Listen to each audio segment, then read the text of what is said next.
Hi everyone! It's been a while since I've done any live, and I made a commitment to myself to do some more live content in the fact of I bought a $200 ring light. This is me using the ring light.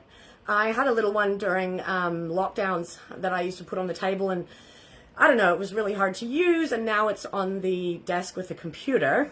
So I bought one that I can stand up in front of and generally gesticulate and do all of that. So this is my first live video using it. And I want to talk about social media marketing because I think it's broken, and I've spent the last few years and quite a few $1,000s to come to that conclusion. So I've been marketing on social media since 2007. When Facebook began in 2007, I was running Lounge on Swanston Street as the bookings and publicity manager there.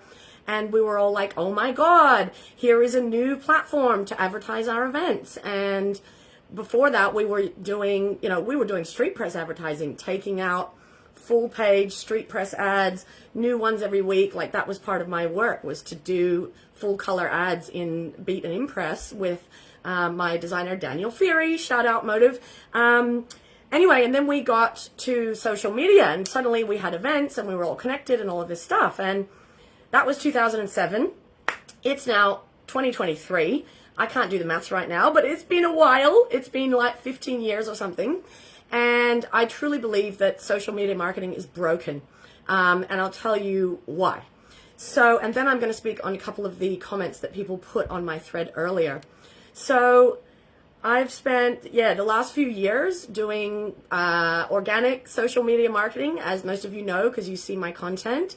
And I've also been doing paid ads, click funnels, free giveaways, and all of that really boring shit that a lot of coaches do that I hate and am allergic to.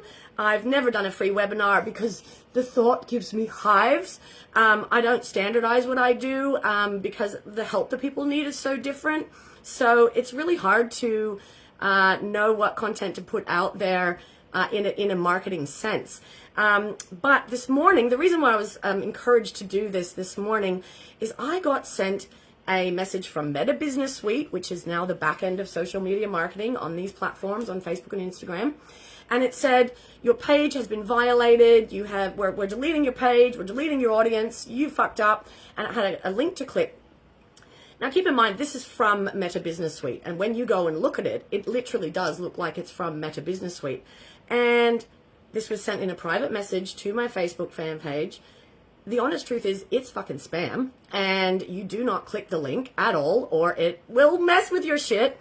But yeah, I just can't actually believe the level of spam that's going on. Meanwhile, I hear, hey Liam, meanwhile I hear from people who are marketing on Instagram that it's literally just add one person that they know, add one person that they know, and the old Metascan gave them every week. No shit, Liam, like, this is absolute bullshit. I've been getting notifications, private messages, like, Facebook should be onto that shit. If they're onto some of the keywords, like the other day I got, my comment got deleted because I did hashtag Wogs of the North on my personal wall, referring to myself, referring to a wog in the North, and the comment was deleted. So we've got all these bots that are doing stuff, but they're not actually pulling up the actual scammers that are in the back end. Okay, back to social media marketing. So I have a fan page of 10,000 followers, and they are 10,000 organic followers over the last 10 years of Reality Check. I didn't pay for anyone. I barely boosted any posts, and I gathered those 10,000 people based on my viral content, which was mainly memes if you look at my Reality Check page. I don't do a lot of broadcasting there. I don't do a lot of wordy coach posts there. I literally just share memes because we don't want to be sold to in this space anymore. This is the other thing. We are so sick of being sold to on social media. The whole idea of this platform is that it's a social space to connect with social people. So when we just get ads, we're smarter than that now. We've been on socials for 15 years, and we are smarter than that. And we know it's inauthentic, and we don't like it. So 10,000 fans on Reality Check, right? And I did a little experiment last week where I did a couple of weeks of posts every couple of days like I used to do. Not one like, my friends, not one. And so this is the thing. During COVID, they changed the algorithms. They really did, to feature more individuals. Our live stuff was going up higher in the feed. And now on the other side, you are getting no traction on Facebook fan pages. Literally none, right? And the tricky thing is with new businesses that I'm working with is they don't have an audience base. And they're like, oh, Bo, I need to be on socials. And I'm like, yeah, okay, well, you need to do regular, amazing, authentic, real content to get those followers. What you can't do is start doing paid ads, which, by the way, is now for experts. The back end of Meta Business Suite is not for the faint of heart, my friends. You used to be able to just easily boost a post or whatever, and now you need to be an expert. So I've worked with a few of these experts lately. Shout out to Kate and some of the others that I've been working with, who we get stuck on the marketing. Like, as in, we're trying to connect MailChimp to Facebook to do an actual thing. It doesn't work. Like, the whole paid advertising thing does work, right? But here's what you need to have. You need to have an audience fan base already. You need to have a collective of people already looking at your stuff. Secondly, you need to have a really clear container for what you're selling. I have friends who do things like hula hoop classes. Those things sell. It's very easy for them to understand what they're buying into. For coaching and reality check, not so easy. And so this is the thing. Kim, if you're watching or if you're going to watch later, Kim is a friend of mine who's a personal trainer. And she was like, I don't really get any clients from my personal training. And the honest truth is that most of my clients do come from socials, but they come from personal networks.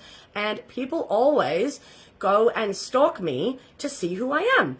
If you're going to buy a coach, then, if you're going to pay a coach, you want to know that you resonate with them. Why are you going to listen to some rando that you don't gel with? So people go and stalk all of my content before they book in with me. Which is why my stuff is public. So if you want to watch this video later, you can go and stalk me if you don't know me and see what I'm all about. I feel like personal training is a little bit the same. Like, personal trainers and coaches, both of us, dime a dozen. There's thousands of us, right? Thousands. And so you're not just going to book a PT or a coach based on nothing. You're going to want to know that you resonate with them. And this is why, Kim, I would encourage you to share more about your business on your personal page. The other thing I hear a lot from clients is, I don't want potential clients knowing about my life. And my honest question is, why? What are you sharing that is so personal? I mean, I post really personal shit, but I don't actually care if the internet knows, if my community knows, and if total randoms want to go and stalk that content and they see me talking about microdosing. I don't care, because I'm going to bring the right clients to me. I'm not ashamed of any of the aspects of who I am or what I do. I'm happy for them all to be in public, and I understand that that is not most people. But the realer you are, the better it is for your marketing. So stop being, oh, this is real me, living my real life, and then this is business me selling you a thing. Those days are over. People can see straight through it. The people we are advertising to now on social media are really fucking smart. They've been living in this space for well over a decade, almost 2 decades, and they can sniff immediately when it's inauthentic and fake and just for some other reason. Then I just want to also comment on Nisha, who's an amazing clothing designer friend of mine, and she did some social media marketing courses, and she doesn't do paid ads, and she does 1/3 of her sales on social media. She didn't quite get back to my query, but I do believe that the majority of that is going to come from Instagram, and I'll tell you why. She does incredible stories on Instagram every day about what she's sewing, what she's wearing, where she's going, how she's feeling. She is so authentic. And she's selling clothing, which again is a nice container, right? You either like the shirt or the skirt or you don't, right? The other thing that Nisha does is she has open studios, which means you can look at all of her stuff on the internet and get to know it, but then you can actually go and try it on as well. And lately for me, shoe shopping, I can't buy shoes on the internet now after foot surgery. I need to go and try them on. So you can tell me all the places on the internet that I can find them. That's great. I still need to go and try them on in reality to actually buy them. You know? So Nisha, I believe, is doing so well on socials because she is hammering her stories, and there are less ads in your story feed than they are in your regular feed. So I do believe that stories is probably a better way to advertise yourself on socials at the moment rather than just in your feed. Because as I said, the fan pages are getting nothing. So the posts on my fan page, they used to get 100, 200 likes from that 10,000 people. I'm lucky to get 1 like now, friends, and the content has not changed. The content has not changed. So for me, that fan page is dead. There is no point me spending energy there. There's no point me spending money there. So I've done maybe 4 engagements with digital marketers. We've done ClickFunnels. We've done free giveaways. We've done paid, targeted audiences. We've done all of that stuff. And I'll tell you the number of clients it's brought me. None. Not one. I reckon I've spent, over the last 5 years, I reckon I've spent probably $4,000 to $5,000. For maybe more, actually, once you include the design for the assets and all of the things. Maybe more like $6,000 or $7,000 for not one client. Not one. Meanwhile, I do a post like this on my personal wall, or I post about mortgages or wins or my own failures in business, and I get clients. I get friends of friends or friends who have known me for years finally book in or whatever it is. So I'm not here to say don't market on social media, but the old ways don't work. So I started an internet marketing business before Reality Check in 2012, if any of you remember, and it was called Tune In Media. And the whole idea of it with my business partner was to do social media marketing. But then once we started the business, I found out that he wanted to outsource to VAs in the Philippines and actually just get people on these subscriptions that was going to actually financially not really help them out. And for me, that was a massive ethical no-no. So I started a proprietary limited company. I spent a year working for free on establishing this company, and he never brought me a single client. Some of you were my first clients with TuneIn, and thank you so much. I remember you all. Schnitz and Tits and Phil Woodman, a bunch of people did actually come forward and engage me for those services.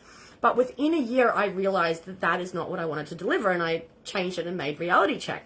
And I'm so glad I didn't. Like, what if I was just doing social media marketing now? Like, what a dead model, my friends. Like, dead in the water, And so I finished up with my construction company client yesterday, and I will be telling you a bit more about what we achieved in our month together, which was heaps. They went so far in the month together, and yesterday it was amazing because the second session I said, when I come in here, no one's got notepads and is taking notes. And yesterday they all had notepads. They were all taking notes. So yeah, that finished up yesterday. And meanwhile, I talk a lot with new businesses about, like, should you be on socials? What socials should you be on? And what is so frustrating is all these business owners who just want someone else to do it. Friends, you can't get someone else to do your social content. You can't. The best content comes from you and your business. It's your voice. Your voice. It's the daily machinations of what your business is doing.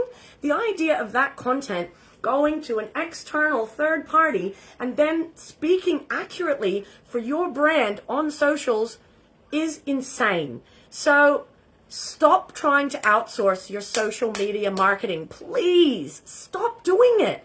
It looks fake. You get an agency to do it. It is boring. It is pedestrian. It is typical, and it is an unfollow straight away. Straight away.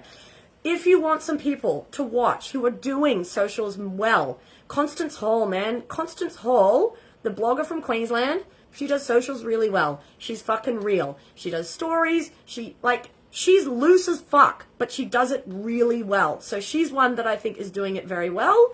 Who else at the moment? She's one I just follow literally because her content is really, really good. And she piggybacks off that content to sell stuff, you know. When it comes to Instagram, like, please just use your stories, you know. Like, I wasn't even using stories till a couple of years ago, and then I started using them, and I don't actually do any marketing in my stories. I just do silly shit from my day because it's going to disappear in 24 hours. But yeah, even ClickFunnels, and I'll just talk Dino quickly on that. Dino and I established his brand Extremely Alive during lockdown, one of the lockdowns, 2021 or something, and we started their fan page, and they've got 1,400 followers. And Dino mentioned this morning, I'm about to start doing some ClickFunnels. So if you don't know what a ClickFunnel is, it's where you have an ad that says, get this free thing, get this fancy list, or get this free sample, or whatever it is. Hi, Janie. And then when you put your email in to get the free thing, you go into a funnel, a ClickFunnel, which means it's a series of automated emails that go, hey, Bo, thanks for downloading my thing. Do you now want this thing? Hey, have I told you about this other thing? It's a series of emails that are automated. And the honest truth is, unless you do them really well, they are fucking obnoxious, right? Coaches, man, coaches. I hate coaches and their ClickFunnels. Literally, the minute you sign up to get their whatever piece of content, these cunts, they send you 7 emails in a day. Mate, nothing is making me block and unsubscribe faster than 7 emails in a day. Seriously, nothing. You are literally pestering me. That is abuse. That is inbox abuse. So the whole ClickFunnel things, you need to be really strategic, you know. And I do actually have a couple of journeys in place. So when you book a session with me, after the session, a few days later, it goes, hey, how was your session? Have you got anything else to add? Please email me. And you get a series of emails after a session with me that checks in with you. And that is a funnel as well. The honest truth is, people know that it's not me sending them. They know it's automated. When I send an email from my list that's a bit more personal, people write back to me because they know that I'm reading. So I sent an email to my mail list about wanking in a meeting, which was a post I put up, which is so, like, not a coachy thing to say, and actually quite on brand for me, though, because I'm not like the rest. And I got, like, 10 responses saying, great email, great subject line, love the story, because it wasn't a hard sell. It wasn't based on this whole, if you don't do it now, you will miss out. Like, that whole, like, sense of immediacy preys on people's sense of lack, you know? I don't like that about the coaching industry, how if you're not on board, then you're going to miss out and you're not valuing yourself enough. Like, a lot of people have actually said that if you don't pay for my service, then you obviously don't care about your dreams, or you obviously don't want to meet the man of your dreams. You obviously don't care enough, or whatever it is. And that is fucking bullshit. You know, I don't believe in that sort of preying on people's mentality of lack and missing out and actually preying on their vulnerability. Like, that is not good marketing either. So what I'm encouraging a lot of people right now to do is not start a fan page. Really, don't start a Facebook fan page. Seriously, unless you have serious time to dedicate to that content, and unless you are ready to keep doing it for years and years, then don't start a Facebook fan page. You know, the younger generation is very much on Instagram. They're almost on Instagram in lieu of like an email or a website. But even that is changing because the next generation below them are not even on Instagram. They're on TikTok, Snapchat, or whatever. And one other thing I just want to say is be really careful that you don't pigeonhole yourself on what you do.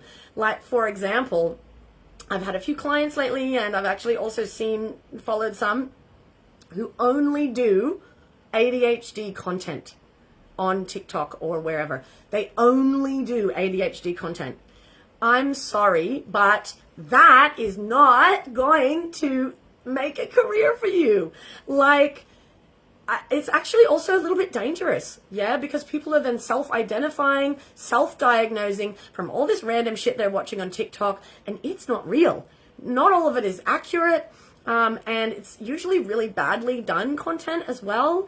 And so I just need to encourage you all that think about 10 years. Think about 10 years of your content online. What do you want it to be doing and saying? you know? And I was at a party with someone recently and they said, oh, your content's really good at the moment. And I said, oh, what do you mean? And he goes, oh, a few years ago you were a bit preachy, a bit soapboxy. And I really appreciated that feedback. Thank you, Moza, because he was right. I was a bit preachy. I was a bit soapboxy. And I kind of feel like I almost had to be to convince myself of the imposter syndrome and all of that. But I don't feel the need to do that anymore. I just share what I know and how I fail and how I learn, and that is the most authentic reality check thing that I can present. So, because I'm a solutions woman, I'm saying only start a Facebook fan page. Hey Nisha, I said some stuff about you before, hun, if you want to go back and watch. Only start a Facebook fan page if you've got time, energy, and motivation to make the content yourself. Also, we are moving back towards business cards, friends. I'm encouraging people to do business cards again. My business cards are really sexy. I don't have one here to show you. Let me get one.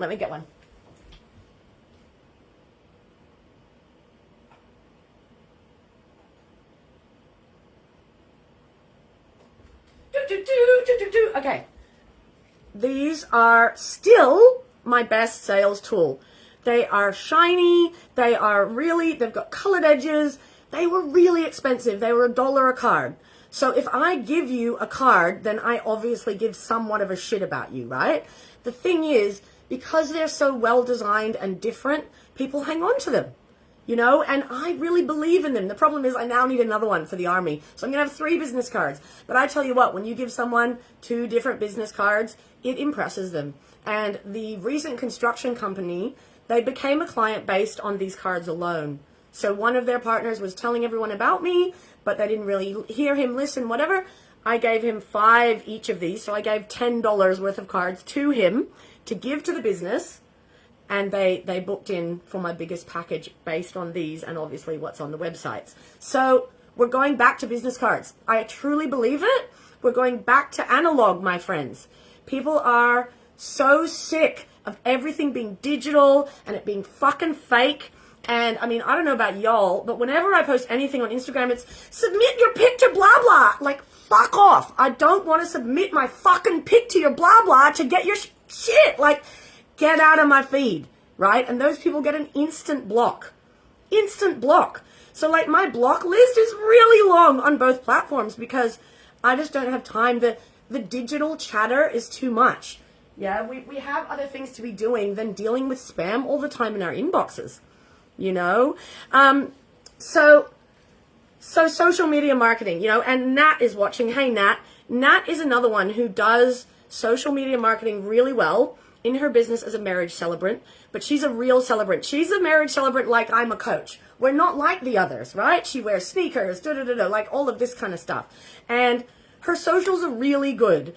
So the people I've mentioned in this video, Nat, Nisha, Kim, and Dino, if you want to post your fan pages below so we can all give it a like and follow along, that would be great. But it's really hard to keep it up, my friends. It's been 10 years of marketing my business in a social space, and I'm over it. I'm over it. And recently I, worked for months with an amazing digital marketer who really knew her shit, who I can put you in touch with if you like, but you need to have an audience already there, amazing content, a really clear idea of your voice, and you need to have like really clean offerings, yeah?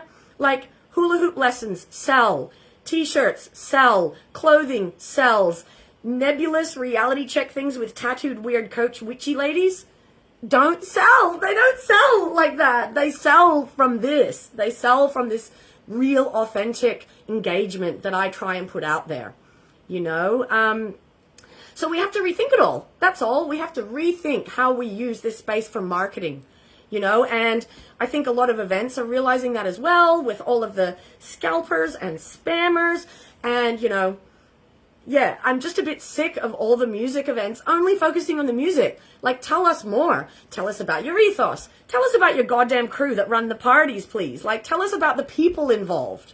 It's not just all about the music. Like, it's just, I don't know, I'm a bit jaded now. So it's like, I want to know more. People want to be invested in your personal story and life. And this is one thing Nisha does very well. Go and give Nisha's page alike and watch Nisha's stories. You really feel like you're her friend. You feel like she's there with you. You're in her studio, you know, and that is what brings people to you. And I sort of feel the same about your business, Kim, with the personal training. Like, you can share a bit about your life, your ethos, your family, and your day without, like, giving them your personal address and your blood type and all of that. So I think it's about finding this balance between being authentic and real and not selling, you know. But the fan pages are over, guys. There's no more traction. You know, if you're a music festival, for example, I see Jimmy watching. Hey, Jimmy. If you're a music festival, you are better off getting the individual people involved to put up profile banners, to do little mini interviews on their walls than anything from your fan page. You know, it's about that human connection. And so people want to know what the DJ had for dinner. They do. They want to know. I know it's crazy. They want to know what smoothie you had this morning. I know it sounds ridiculous, right? But if it's just, here's my track, here's my track, here's my track, it's so boring, right? Even if you're a music fan, it's boring as shit. So when people come to me and they're like, oh, Bo, I need someone to do my socials, I go, no, you don't.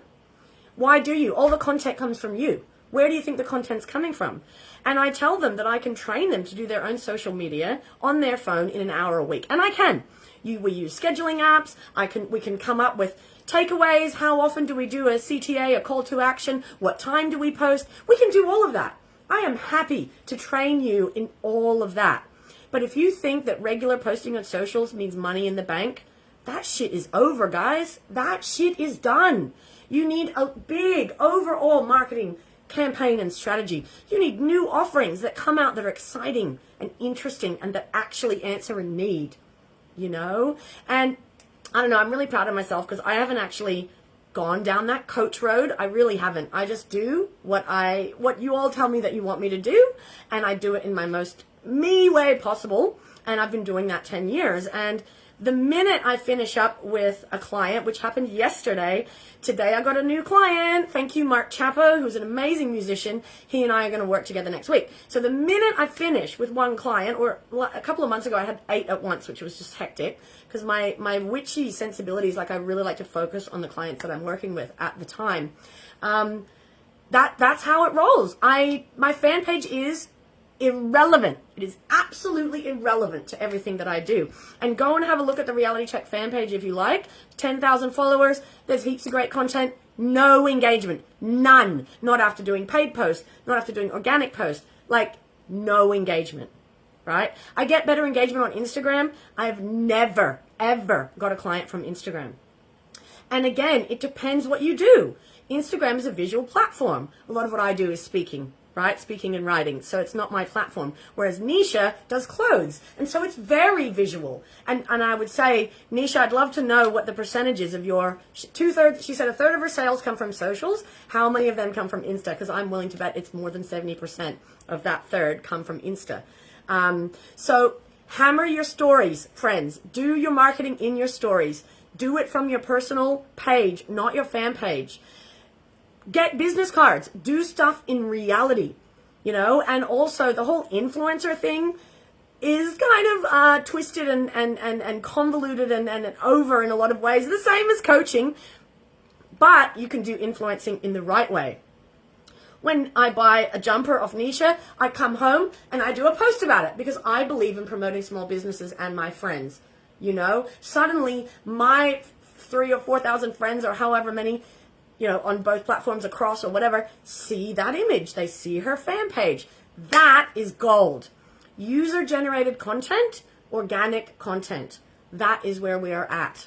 You know, if anyone wants to do paid advertising in this space, I have people that I can refer you to. But you've got to have that audience already, and you've got to know what you're selling.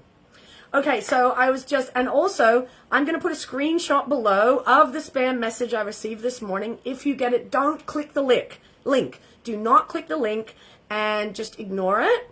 But yeah, I think we all really need to think about what this platform is moving forward because it's not for marketing anymore. I just don't believe that it is. It's not really working and we need to adapt, right? In the background, they're tweaking the algorithms and so we need to adapt. So anyway, I'm really excited about doing more of these lives. Please tell me what you want to hear about. I did a lot of political and tricky stuff during COVID, but I really want to focus on delivering value to you all via this platform. So if there's any specific questions that you have or things you'd like me to address in another video, then let me know, because I've got a ring light and I'm not afraid to use it. All right, that has been a big rant. Thank you for tuning in, and have a great day. Forget about your algorithms. Bye.